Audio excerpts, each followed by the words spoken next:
Class आज हम इस क्लास में मैट्रिक्स में थोड़ा सा और आगे बढ़ेंगे। लास्ट क्लास में हमने मैट्रिक्स की डेफिनेशन और जनरल टर्म की बात की थी।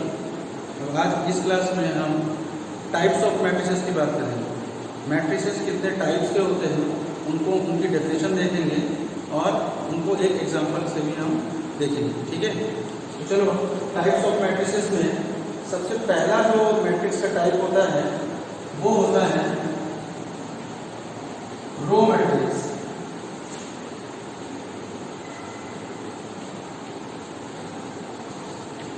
सबसे पहला जो मैट्रिक्स होता है वो है हमारा रो मैट्रिक्स।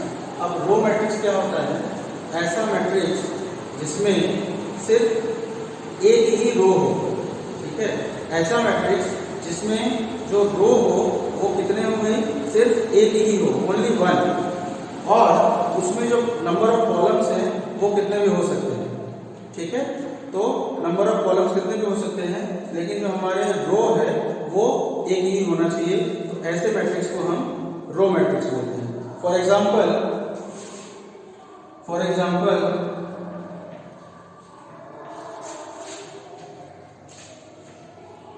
सपोज ये हमारा ये मैट्रिक्स है, इसमें नंबर सपोज मैंने दिया 2 3 1 4 ऐसा। ठीक है, तो ये हमारा एक मैट्रिक्स है, इसको हम रो मैट्रिक्स बोलेंगे। क्यों? क्योंकि इसमें एक ही रो है। हम बताया रो किसे बोलते हैं? जो हॉरिजॉन्टल लाइन हम खींचते हैं वही रो है। तो ये जो हॉरिजॉन्टल लाइन हम सिर्फ एक ही रो खींच पा रहे हैं, तो नंबर ऑफ रोज हमारा 1 है। इसका मतलब, और देखो इसमें कॉलम्स भी एक से ज्यादा ही है। ठीक, तो ये जो मैट्रिक्स होगा ये मेरा एक रो मैट्रिक्स होगा। सिर्फ इतना याद रखना है कि रो मैट्रिक्स मतलब ऐसा मैट्रिक्स जिसमें नंबर ऑफ रो 1 हो, नंबर ऑफ कॉलम में कोई बाउंडेशन नहीं है। तो in row matrix number of row should be equal to 1। ठीक है, और नंबर ऑफ कॉलम्स कितने भी हो, चाहे तो 1 भी हो सकते हैं या 1 से ज्यादा भी हो सकते हैं। ठीक है, तो किसी भी रो मैट्रिक्स का जो ऑर्डर होता है वो कैसे लिखा जाता है भाई? 1 क्रॉस n। किसी भी रो मैट्रिक्स का जो ऑर्डर होता है वो 1 क्रॉस n के फॉर्म में लिखा जाता है। यहाँ पे ये 1 क्या रिप्रेजेंट कर रहा है कि उस मैट्रिक्स में नंबर ऑफ रोज हमारे 1 है, और ये n रिप्रेजेंट करता है कि उस मैट्रिक्स में हमारे जो नंबर ऑफ कॉलम्स हैं वो n है। ठीक है, तो ये हमारी रो मैट्रिक्स की बात हो गई। अब नेक्स्ट हम चलेंगे कॉलम मैट्रिक्स की।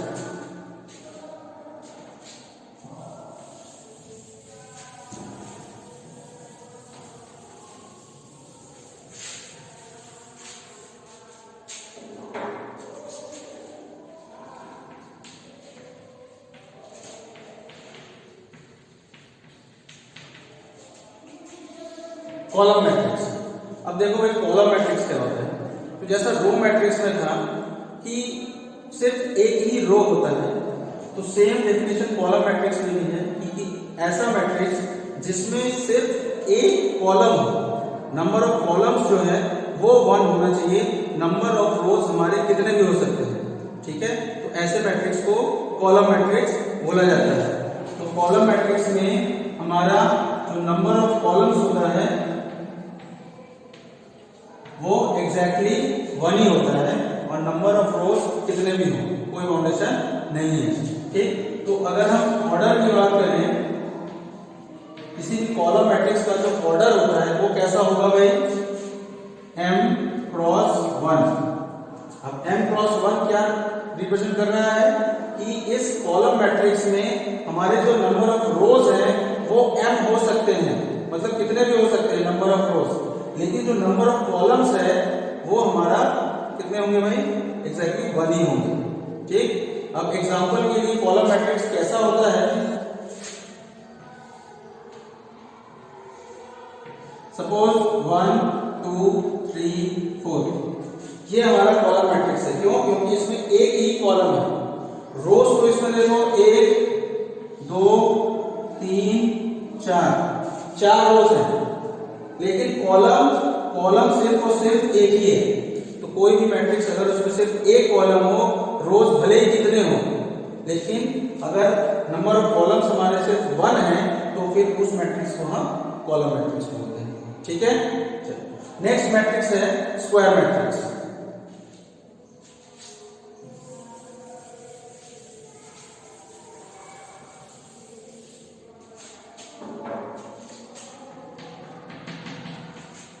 स्क्वायर मैट्रिक्स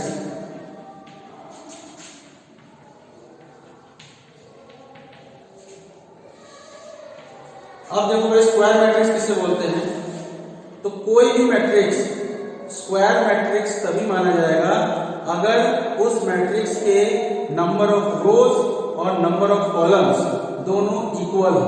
मतलब किसी मैट्रिक्स में अगर जितने रोज हैं अगर उतने ही कॉलम्स भी हैं तो उस मैट्रिक्स को स्क्वायर मैट्रिक्स बोला जाता है। ठीक है, जैसे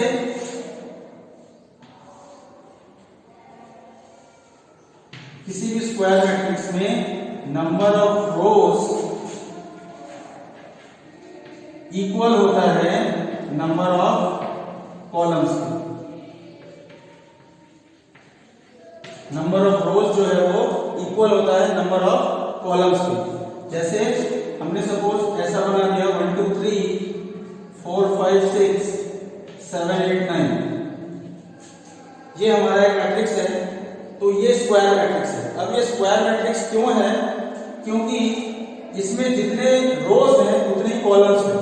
कैसे पता, तो इसमें देखो नंबर ऑफ रोज कितने हो जाएंगे, एक रो ये हुआ, फिर ये दूसरा रो हुआ और ये तीसरा रो हुआ, 3 रोज हो गए हमारे। अब 3 कॉलम भी हैं इसमें, देखो एक फर्स्ट कॉलम, सेकंड कॉलम और ये थर्ड। ठीक है, तो इसमें नंबर ऑफ रोज भी 3 है, नंबर ऑफ कॉलम्स भी 3 है। तो कोई भी मैट्रिक्स जिसमें नंबर ऑफ रोज और नंबर ऑफ कॉलम्स दोनों सेम हो तो ऐसे मैट्रिक्स को स्क्वायर मैट्रिक्स बोला जाता है। और उस मैट्रिक्स का जो ऑर्डर होता है वो n होता है। अब n क्या है, n मतलब है कि जितने रोज हैं और जितने कॉलम्स हैं। सपोज अगर 4 रोज हैं तो उसमें 4 कॉलम्स भी होंगे क्योंकि वो स्क्वायर मैट्रिक्स है। तो उस मैट्रिक्स का ऑर्डर क्या हो जाएगा, स्क्वायर मैट्रिक्स ऑफ ऑर्डर 4। जितने रोज या जितने कॉलम्स होंगे उतने ही उसके ऑर्डर भी हो जाएगा उसका। ठीक है, तो जैसे हमने ये मैट्रिक्स लिखा है, तो इस मैट्रिक्स में 3 रो है 3 कॉलम है, तो अगर हमको इसका ऑर्डर पूछता है इस स्क्वायर मैट्रिक्स का ऑर्डर क्या है, तो इस स्क्वायर मैट्रिक्स का ऑर्डर 3 है। ठीक है, ऑर्डर इस स्क्वायर मैट्रिक्स का इज इक्वल टू 3। क्लियर, चलो अब नेक्स्ट जो मैट्रिक्स है वो है डायगोनल मैट्रिक्स।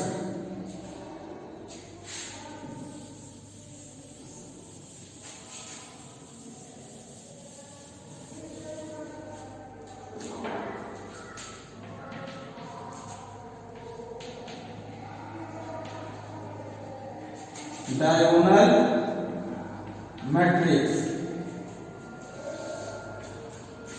अब देखो डायगोनल मैट्रिक्स क्या होता है, कोई भी मैट्रिक्स, कोई भी स्क्वायर मैट्रिक्स डायगोनल मैट्रिक्स तभी होगा जब सिर्फ डायगोनल के जो एलिमेंट्स हैं, प्रिंसिपल डायगोनल के जो एलिमेंट्स हैं वो नॉन जीरो हों।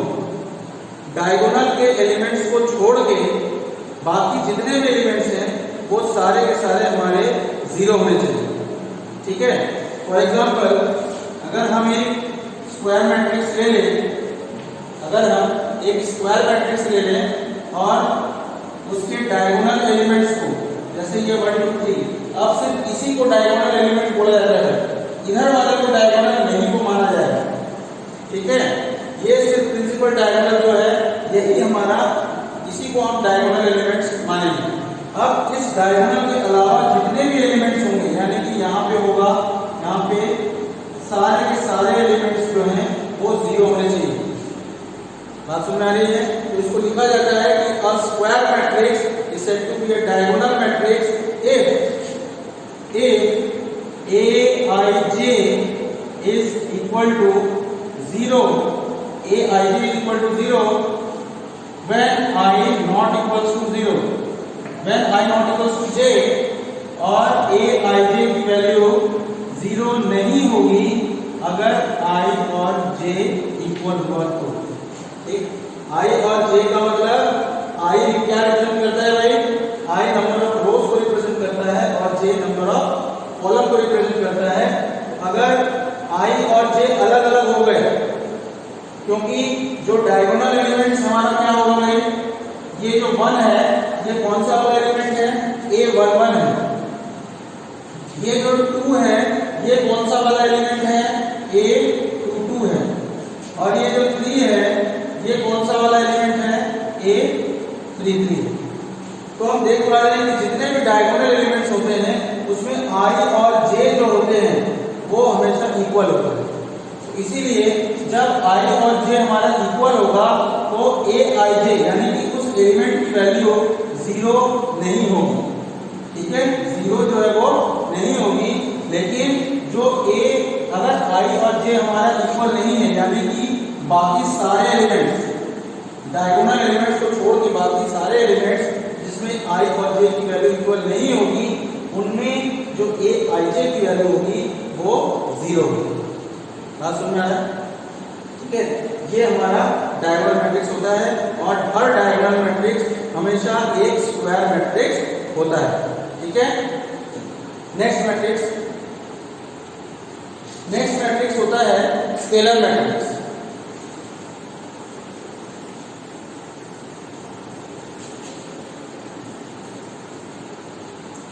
स्केलर मैट्रिक्स देखो भाई क्या होता है।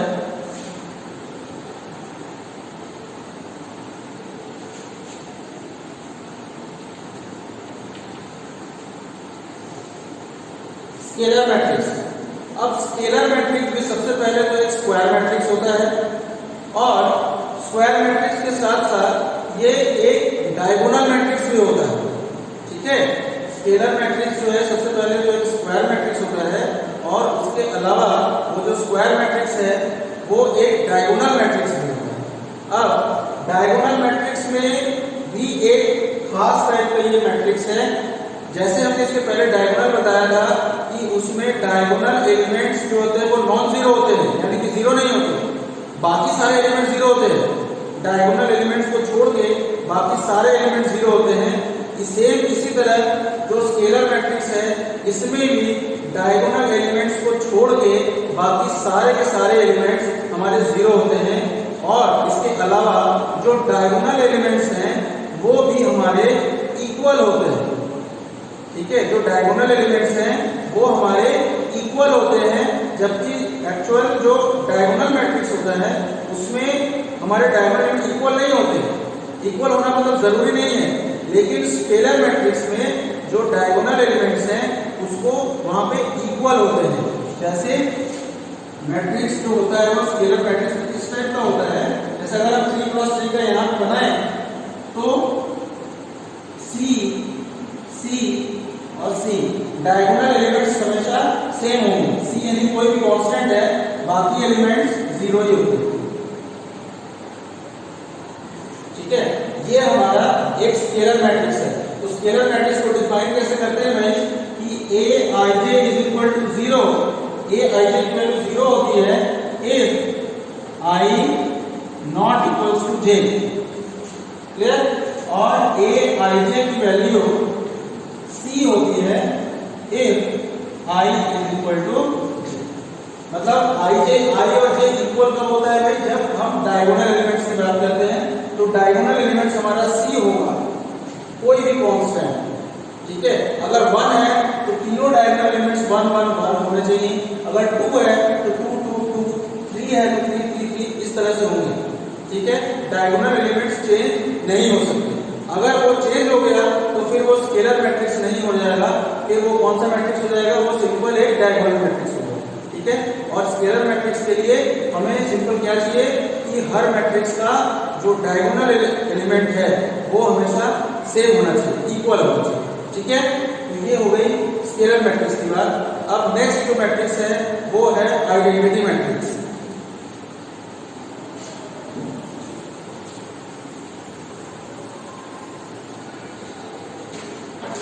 नेक्स्ट मैट्रिक्स है भाई आइडेंटिटी मैट्रिक्स।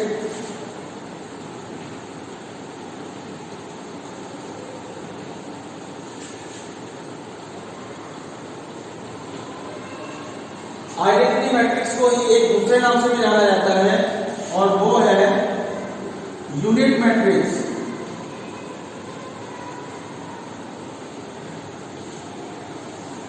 है। आइडेंटिटी मैट्रिक्स बोलो या फिर यूनिट मैट्रिक्स बोलो, दोनों बात एक ही है। तो अब ये आइडेंटिटी मैट्रिक्स होता क्या है, तो देखो भाई, कोई भी स्क्वायर मैट्रिक्स अगर वो उसमें जो है जो डायगोनल एलिमेंट्स हैं वो हमारे स्पेसिफिकली 1 होना चाहिए। किसी भी आइडेंटिटी मैट्रिक्स में जो हमारा डायगोनल एलिमेंट्स है वो हमेशा 1 होना चाहिए, और जो डायगोनल एलिमेंट्स को छोड़ के जो बाकी एलिमेंट्स हैं वो सारे के सारे हमारे 0 होने चाहिए। तो ऐसे मैट्रिक्स को हम आइडेंटिटी मैट्रिक्स बोलते हैं।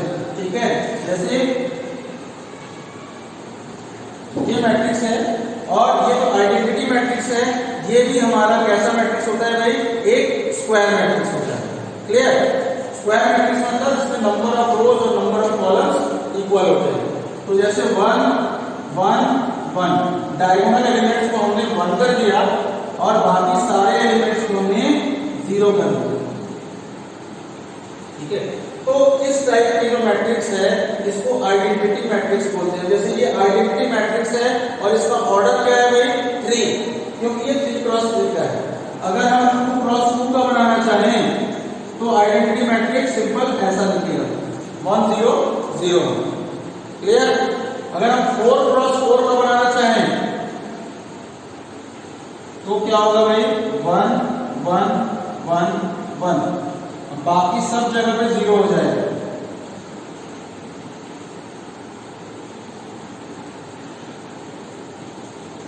ठीक है, ये जो हमारा आइडेंटिटी मैट्रिक्स है इसका ऑर्डर 4 है, इसका ऑर्डर 2 है, इसका ऑर्डर 3 है। बात समझ में आई? और अगर ऑर्डर 1 का चाहिए तो सीधा सीधा ये 1, this is an identity matrix of order 1। Clear?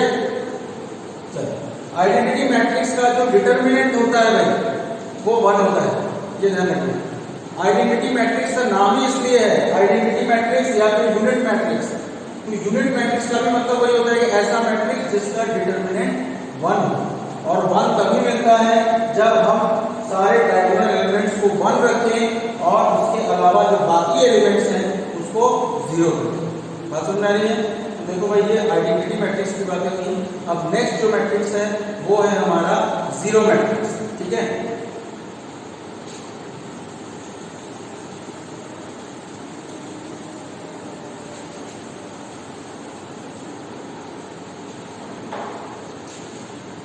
चलो 0 मैट्रिक्स।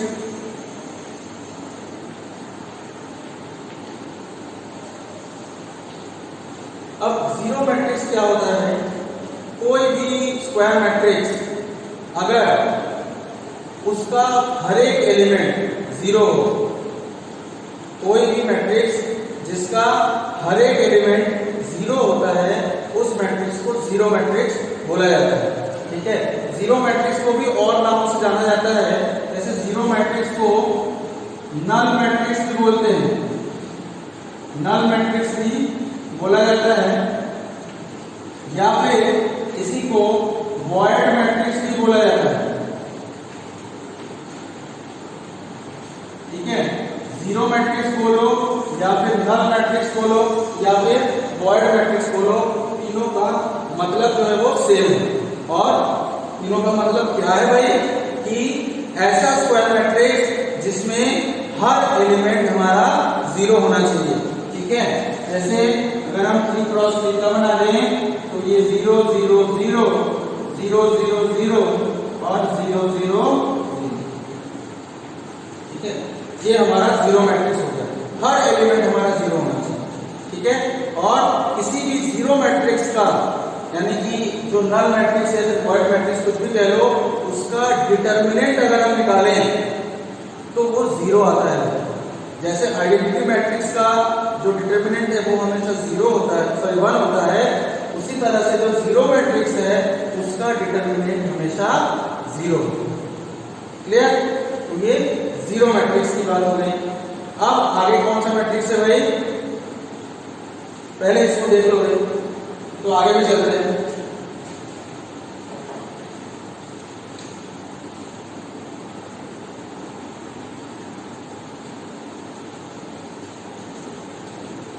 चलो अब जो नेक्स्ट टाइप का मैट्रिक्स है वो है upper triangular matrix. Upper triangular matrix, upper triangular matrix.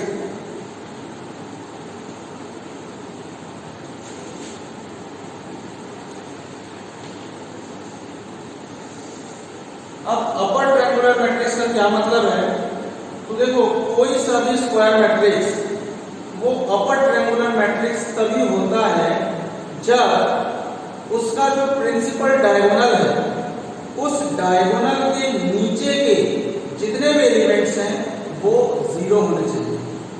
फिर से बता रहे हैं कि कोई भी स्क्वायर मैट्रिक्स है अगर वो अपर ट्रायंगुलर मैट्रिक्स तभी माना जाएगा जब उसके जितने भी प्रिंसिपल डायगोनल में जितने भी एलिमेंट्स हैं उस डायगोनल के नीचे जितने भी एलिमेंट्स हैं वो सारे के सारे 0 होने चाहिए। ठीक है, जैसे अगर हम कोई एक मैट्रिक्स बनाए और 1 2 3 सपोज हमने प्रिंसिपल डायगोनल कैसे लिख दिया और इसके ऊपर इसके ये देखो प्रिंसिपल डायगोनल के ऊपर के एलिमेंट्स हैं और इधर वाला जो एलिमेंट्स होगा इधर वो प्रिंसिपल डायगोनल के नीचे के एलिमेंट्स हैं।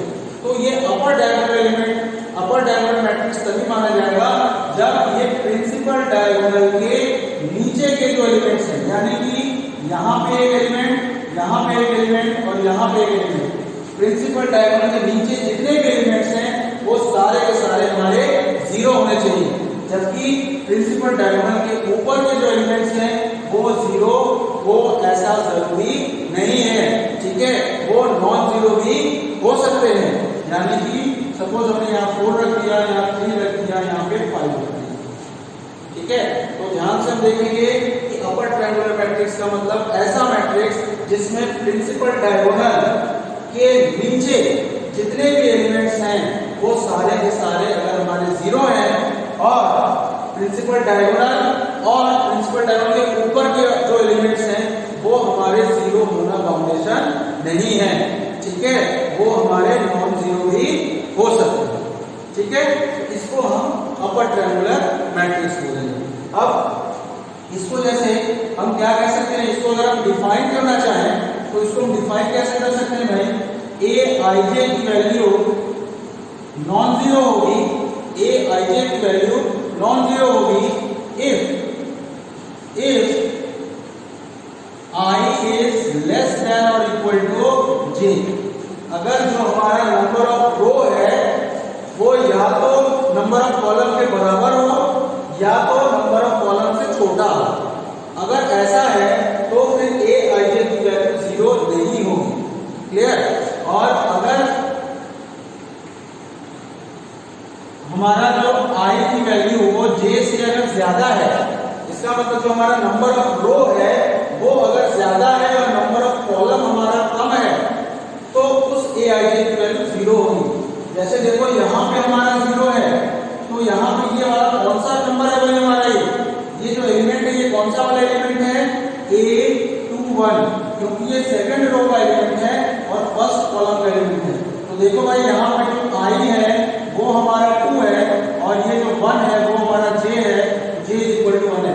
तो i की वैल्यू ज्यादा है हमारा j से 1 से, इसलिए इसकी वैल्यू 0 है। इसी तरह यहाँ पे भी अगर हम देखें ये हमारा कौन सा एलिमेंट है भाई, A31, यहाँ पे i इज इक्वल टू 3 है जबकि j इज इक्वल टू 1 है, तो फिर से i is greater then j। ठीक है, इसी तरह यहाँ पे भी देखो 0 है। अब ये कौन सा एलिमेंट है भाई, A32 है ना, A32। अब यहाँ पे भी जो i है, i की वैल्यू 3 है और ये जो 2 है वो हमारा j है, j की वैल्यू 2 है। तो देखो भाई यहाँ पे जो हमारा i है वो j से बड़ा है, इसलिए जो हमारा a i j की वैल्यू है वो 0 है। ठीक, और बाकी जितने भी जैसे i की वैल्यू लेस देन और इक्वल टू j, इसका मतलब अगर नंबर ऑफ कॉलम्स की वैल्यू ज्यादा है और नंबर ऑफ रो कम है तो उसकी वैल्यू नॉन 0 होगी। क्लियर है बिल्कुल? ठीक है, अब नेक्स्ट जो हम चलेंगे वो है लोअर ट्रायंगुलर मैट्रिक्स। ठीक, चलो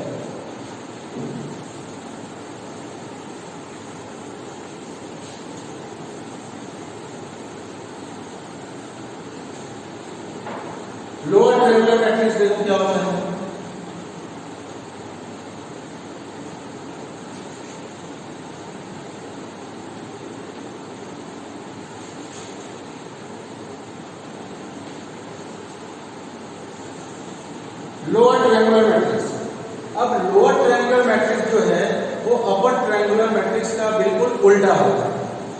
जैसे अपर ट्रायंगुलर मैट्रिक्स में जो प्रिंसिपल डायगोनल है उसके नीचे के एलिमेंट्स को हम जीरो बोलते हैं, इसी तरह से जस्ट इसके ऑपोजिट जो लोअर ट्रायंगुलर मैट्रिक्स होता है उसमें प्रिंसिपल डायगोनल के जस्ट जो ऊपर के एलिमेंट्स होते हैं वो हमारे जीरो होते हैं, और जो प्रिंसिपल डायगोनल के नीचे के एलिमेंट्स होते हैं वो जीरो हो ये जरूरी नहीं है।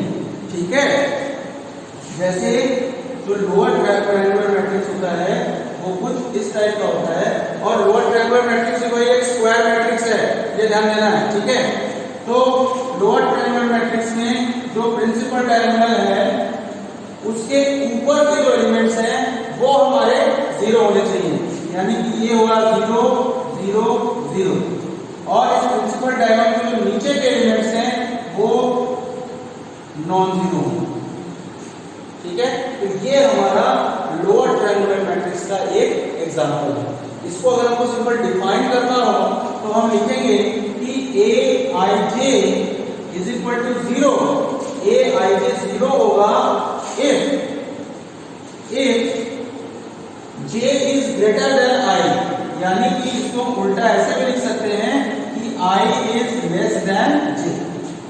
अगर i की वैल्यू हमारी j से कम है तो जो हमारा Aij की वैल्यू होगी वो 0 होगी, और Aij की वैल्यू नॉन जीरो है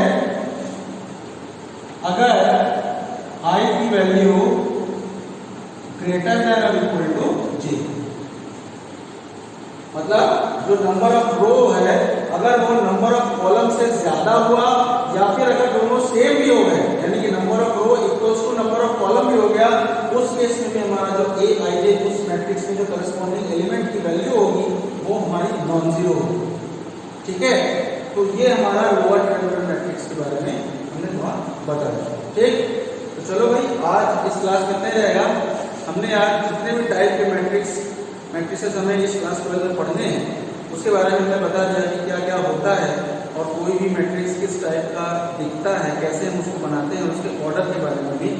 तो अब हम इसके आगे चलेंगे, नेक्स्ट क्लास में हम इसके आगे चलेंगे, और नेक्स्ट क्लास में हम क्या पढ़ेंगे भाई, अलजेब्रा ऑफ मैट्रिसेस। ठीक है, अलजेब्रा ऑफ मैट्रिसेस के बारे में हमें नेक्स्ट क्लास में पढ़ना है। ठीक है, ऑफ करते हैं।